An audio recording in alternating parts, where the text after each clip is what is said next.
ability to contribute to the larger whole and the research endeavor. So those are my predictions / wish list items for the future. Very good, yeah. Thank you. All right. Now. How are you? I do believe though Altmetrics will exist in 2030 because I'm not going to be ready to retire. So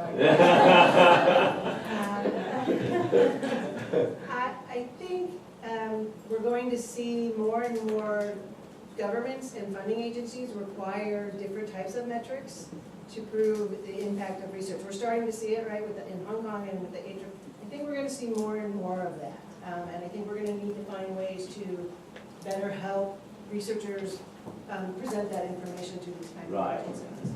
I also think the types of research output we're measuring now are going to change dramatically. And we're going to have to adjust and be agile enough to figure out how to measure the new types of research output that people consider their work. So I think that's going to be a big challenge for us, and I don't have any answers for that. I'll leave that to people smarter than me, but that's what I think is going to happen. Very good. Tina? Yeah, it's one of the biggest things. I think someone asked Stacy, what keeps you up at night, from where you're, yeah. And so I think what keeps us up at night from an Altmetric provider or service, and even from an Elsevier perspective, is, again, this issue of being able to get to data, right? How do we, and this encryption is a big concern for us globally, because if we can't get to the sources, we can't provide you with the engagement of these 90 billion interactions that are happening all the time. So that's a real concern. I don't think the numbers are going to go down. I think they're going to continue to go up, right? And we'll see these different sources from, maybe Facebook goes away, right? I didn't think Facebook was going to stay around, quite frankly. I didn't even want to sign up for Facebook, right? So I'm really a bad indicator of what could possibly happen in the future. But the other things that I think are really interesting, in all the presentations that were presented here, including Stacy, when she was talking about, putting these numbers in context, right? Yes. Everybody wants context. Yes. Right? And I think that's a huge challenge for us. I mean, and in looking at where we've come from as vendors for altmetric data, we're now at a level where we're harvesting and getting huge numbers of interactions daily, right? And so how do we make sense of that for you, right? And I think that's a big challenge for us. The other kind of aspect is these new types of metrics. I mean, I'm struck by discussions that I have around the world. I was talking to a provost at a Middle Eastern university, and he spoke to me a little bit about, part of what I need to be able to track is the ability to look at a piece of equipment in a lab and showcase the impact, because a lot of my dollars at the university goes into this, right? And I'm buying equipment and I'm buying services. How do we create a standard to be able to showcase the impact of that, right? Interesting, right? I don't have the answers for you on that. But creating some of these standards and going beyond, and then thinking about it from the level of doing basic research, getting it through the life cycle to the end product, right? It goes out to become a toy. How do you measure that and track that, right? These are issues that are coming up constantly for us. And so I think we have to be, the technology is developing certainly rapidly, and machine learning is what could and would have a disruptive, but it is a challenge that we face daily, right, as content providers and as a tool provider as well. So. Good. Thank you very much. In fact, Stacy, when you were talking about machine learning and all this technology that would disrupt and also impact Altmetrics and many other aspects of our life, I kind of thought of that film that I watched some time ago called Her. H-E-R. Oh, yeah. Okay, yeah. One of my favorites. It stars Joaquin Phoenix. Yeah. Joaquin Phoenix. Yeah. And I don't know the setting. It was in LA, but I don't know whether it was 2030. But it's incredible because the way the machine learns stuff and picks up and then add to it emotions and stuff like that is really fascinating, if not quite scary towards the end.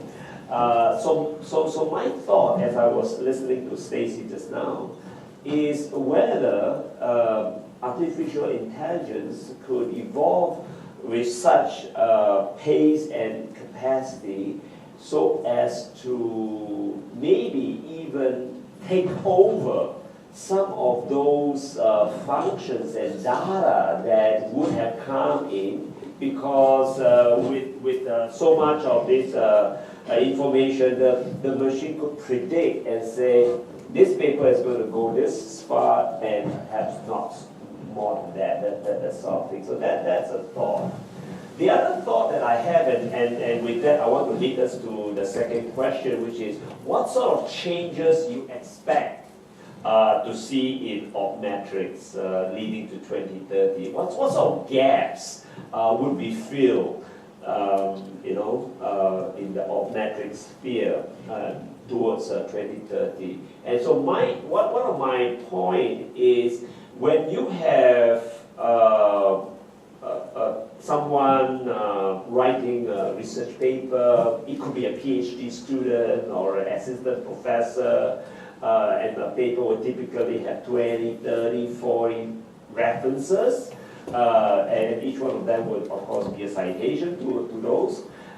There is no measure to the usefulness of some of these references. It could be that out of the 30, there were 2 or 3 that really was greatly appreciated by the author, very, very much, because it was thanks to these papers that enabled the researchers, the team, or the researcher, the lone researcher himself, to be able to finally connect the dot and say, aha, this was exactly what I'm looking for in order to make my model complete, and that sort of thing. So that gratitude or that usefulness level of the paper is somewhat not captured. Right. Yeah. So that's just one thing that I would like to see change. Leading to 2030. So since I got the ball rolling, I want to open this up to the rest of the panel. Feel free to jump in if you have some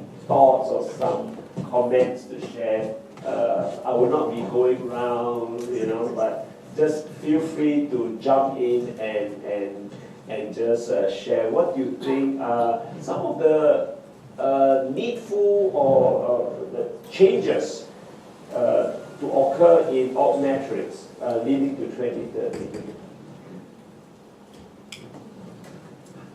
Stacy. So I will actually just boost the signal of what Mike was talking about in his predictions for the future, and that I really hope, I think that a gap that needs to be filled is creating those more humane metrics that take into account things like career gaps and so on, so that we're actually comparing apples with apples. Because right now we're doing a lot of comparing apples to oranges to kumquats, and it's all over the place. So and durians. And durians. I heard an interesting story that last night that what was it? Gravity was discovered by a Malaysian. Yeah. But he never survived to tell you. So that's my prediction. Very good.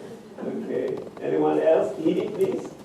What you're saying about citations and gets at motivations, and there's actually been a certain amount of research that looks at automatically trolling papers just to see if you can extract the motivation and categorize the citations in terms of the motivations. So I could see that happening with Altmetrics as well, and extract a sentiment analysis, but also a little further than that to actually identify what the motivation was for mentioning a particular article and weighting the Altmetric accordingly.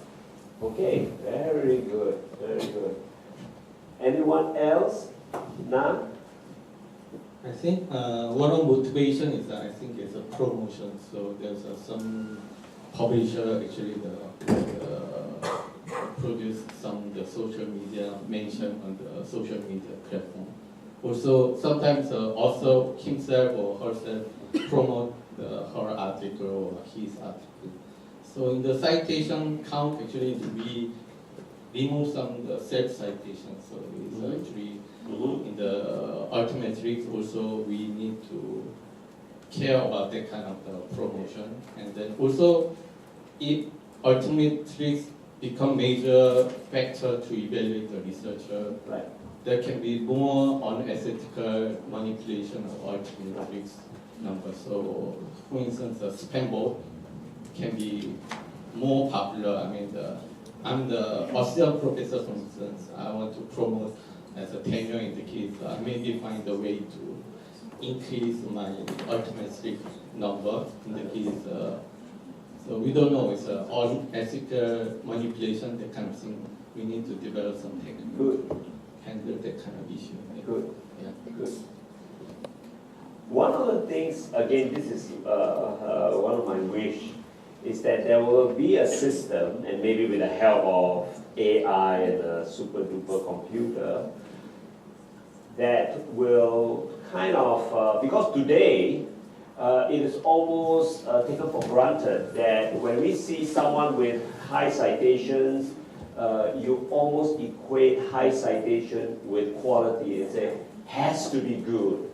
But if there is a system that will take in much more than just the citation number, plus again with word analysis and all that, work out whether the whole body of his research is truly original or not, or it's just that he's just been going around in circle and just changing very little bit, you know, and just so happen that that field has a lot of people who happen to actually want to be doing that sort of thing, maybe like catalysis or something like that, like 2D material and that sort of thing, so that the system or the measurement will be able to say, yes, despite the high number of citations, like 20,000, this researcher belongs to the second quartile or something like that. When everything is taken into totality, you see what I mean? That would happen. I'll come back to Schubert's point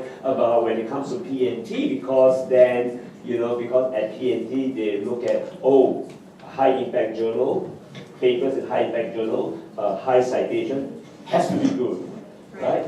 And if there is a system that says, despite the fact that this guy had so many papers in Nature and Science and all that, but in totality, his ideas somewhat lacking in certain things. What do you say about that?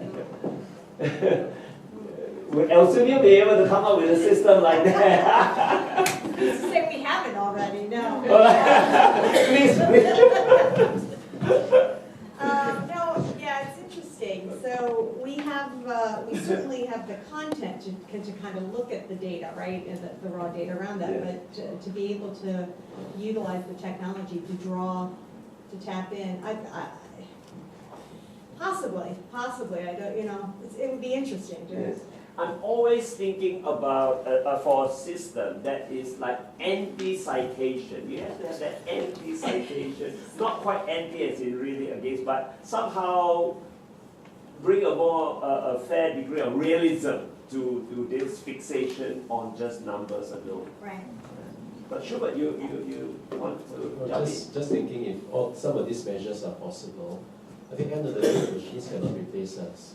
In some way, I think the promotion to exercise is still very humane. Yes. In the sense that Yes. all these factors we talk about are really taken into consideration. Yeah. When we think about the staff performance in totality, we never make use of one or two or three matrix as a decider whether the person should be promoted. We look at the whole basket of things that they do, editorial boards, all kinds of stuff. Conferences is accepted, what's the acceptance rates. So there's a big range of things that we look at. We also look at the human side of things, that if we know, for example, a particular person has been sick for that year, or have given birth to a child and have to look after the child for 4 months, when we look at all these citations and all this stuff, we take all this into consideration. Of course, we don't have a very clear mathematical formula that we use, but we can look at the more holistic picture. And actually, we need to make a very kind of a good value judgment, just looking at all these factors. And I think perhaps computers cannot do such things, AI cannot do such things. We need the human aspect to be able to see, based on the kind of situation that person was in for that particular year, is it quite reasonable for what this person has done? And also whether what is going to be doing, what kind of impact it is likely to bring forth next time. So there are a lot of predictions and judgments that we make, and collectively as a group of the panel, looking at the dossier of the candidates, I think it helps quite a lot. One thing that I feel that we're not doing is to really gather evidence from the person himself that we're evaluating. Many a times when we are doing all this exercise, at least in NTU I can tell you, this person who has been evaluated for promotion tenureship is not present at the meeting itself. It is always represented by the chair of the committee or presented by someone, but not himself or herself. And sometimes when we are there to present a case, questions are thrown at us to answer which we can't because we are not there present. I really wish the system can change, whereby the person can be present there for us to really find out more. And by talking and have a good discussion about the research himself or what he intends to do, why have you done this, for what reason, this and that, that conversation, that dialogue will give us a good idea of the potential of the person to succeed as a kind of very imminent or impactful researcher for the future. That I think is missing in the equation, which if we can consider that for the future, it's much fairer to the faculty. Right now, to them, it's still a little bit opaque. They are really at the mercy of whatever paper they put in, the mercy of the people presenting for them, and the mercy of the people to be able to judge accurately the potential of this person to be given a promotion or a tenure. Thank you. This is an excellent point. The human aspect of it and the need to be seeing the person in person and be able to interact and all that. I totally agree with that. And just to extend on that, I just want to say that every year we have this Young Investigator Award called the Nanyang Assistant Professorship. And we will have some 40 finalists. We will arrange for each of these finalists to give a 15 minutes presentation, followed by 20 minutes of Q&A, whereby they have to share about their plans and their ideas and everything else. And what I find is that because we adopt this system for the award of the Nanyang Assistant Professorship, which has been running for 10 years now, invariably the finalists with the highest number of papers end up not getting the award. Yeah, very interesting. Highest number of papers, and many of these papers are in top journals. Somehow there is lacking the element of originality, the confidence, or the insight into certain deep problems that he or she should be tackling, rather than just going for the low-hanging fruit, easy kill, so that he can put up another paper and so on. Somehow it is in the interview process that this is being found out. Yeah, so good point. Excellent. Any other points that the panel would like to jump in? At this stage, perhaps, why not we open this, as I said, this is for all of you, so you have all been very patient with us. Now I'd like to invite the whole room here, anyone. Do you have any points or question even that you'd like to ask? Yes, very good. Oh yes. Yeah, at the back, please. Thank you.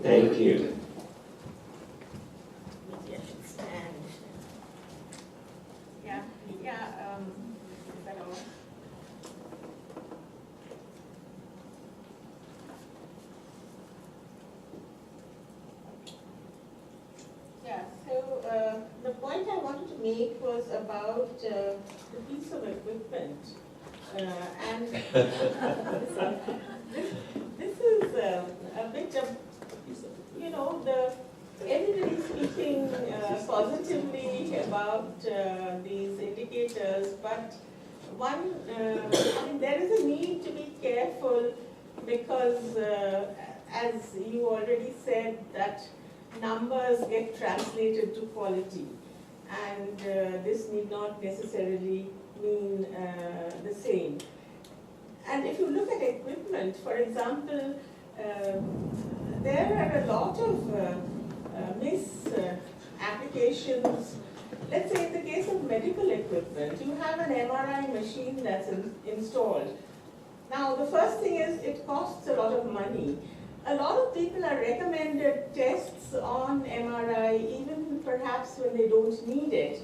And at the end of the day, they can show how many times it is used to justify its utility and need to have it there, rather than perhaps have a shared facility and with many more users. So, I don't know, I just felt that perhaps counts in the case of equipment can lead to manipulation of those numbers. Well, I think, we've all been talking about manipulation of numbers, be it citations or altmetrics. I was just giving you a context of, in terms of a discussion that someone said, if you want to help me solve a need, here's a need that I have. And do you have the ability to showcase the impact of this? Because this is 75% of my budget, right? And so it dawned on me, over the next few years, we could be possibly tracking things that we have never thought about even tracking, right? And that's why we're here, we're listening, we're hearing presentations, we're hearing your discussion points. Whether or not we could create a standard to be able to track certain different things in the future, but the point being is there will be different things that we will need to be tracking, right? Not only as altmetric providers, I'm just saying in general, at a research organization, there will be different aspects that we need to be looking at, that we're not even looking at right now, right? So. Good. Okay, anyone else? Yeah. Elaine, yes. Yes, thank you. Yeah, I think to just follow on from the discussion of the equipment, it's like What again? we laugh about it, but it's true. I think we have been asked also by funding agencies to say that please tell us how cost effective is your research. And the cost effectiveness is to actually build in your manpower and equipment. So there is interest, and there could be pressure for us to produce metrics to be able to measure how cost effective. There are people who said that if you actually have 1 million in terms of your research grants, you should be producing X number of papers compared to someone who has $5,000 research grant with 1 paper. So 1 million is going to count to many, many more research papers. I think those are things that we really have to understand, give meaning to numbers, and I think as a research community, this is actually where we may need to educate certain management or policy makers in terms of looking at the numbers. So that is actually just a response. But I would like to come back to the question that I asked about Asian-centric altmetric score. Will that happen? So for example, like Weibo, and WeChat, they are social media very popular in China. And if we're actually using social media to talk about research, sharing and impact and so on, shouldn't we take into consideration some of this, social media that is very peculiar to certain, communities, and they are also spreading the impact, but we're not measuring them. Could you give us an example just to get us going? Yeah, so for example, in a certain, let's say in Weibo, in China, your Weibo, could be, the channel in which the researchers are sharing their research results. But in altmetrics, we're not capturing that. So I think we come back to what Mike actually mentioned about, could it be, region-centric? Could it be, it's like by a certain country that we look at certain Altmetrics score? Is it a possibility, or are we comparing Apple with Apple when we actually comparing US with a small country? It's like with very little resources, and therefore we may look, it's like the score could look actually very bad. Yeah. So something like the PPP's way of looking at the Yeah. wealth. Right. So, it's like maybe response from the, it's like the panel. Okay. Anyone like to jump in? Maybe Mike?